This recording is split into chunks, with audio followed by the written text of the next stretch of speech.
تقریباً ہر تحصیل کا میں نے خود وزٹ کیا اور وہاں پر جتنے بھی ترقیاتی کام تھے تو اس کی گراؤنڈ بریکنگ کچھ کی اور کچھ کی کمپلیشن کی میں نے وہ افتتاح کی اس کی. تو آج بھی اسی سلسلے میں آیا تھا کالام. اس کے بعد ابھی میں مدین میں کھڑا ہوں اور آگے میں جا رہا ہوں بحرین کی طرف.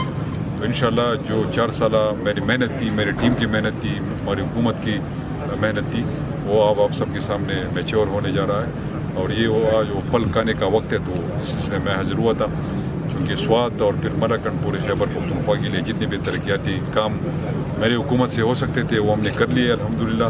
اور انشاءاللہ یہ میرا جو پیریڈ ہے یہ تاریخی پیریڈ ہوگا. اس میں جتنے ترقیاتی کام ہم نے کیے, جتنی لیجسلیشن ہم نے کیے, اس پہ پورا ایک ہم کر رہے ہیں اس کی پوری. اور انشاءاللہ آپ کو میڈیا کو بھی فراہم کریں گے اور اس پہ ایک بک لیٹ بھی میں بنا رہا ہوں. تو انشاءاللہ یہ ایک سنہرا دور ہوگا. حالانکہ سخت وقت تھا, اکانومی کے حالات آپ کو معلوم تھے کہ جس وقت ہم آئے تو اکانومی بھی آپ کو بتاتی ہے. اور اب بدقسمتی سے جن چوروں امپورٹڈ لوگوں کو حکومت ملی ہے اور یہ جو کرائم منسٹر ہے, یہ جو جس طریقے سے یہ ملک چلا رہا ہے, پرسوں رات جو انہوں نے 30 روپے پر لیٹر جو آئل کو مہنگا کیا اور اس کے علاوہ آٹے کو مہنگا تقریباً 18 روپے پر کلو انہوں نے اس کو مہنگا کیا ہے.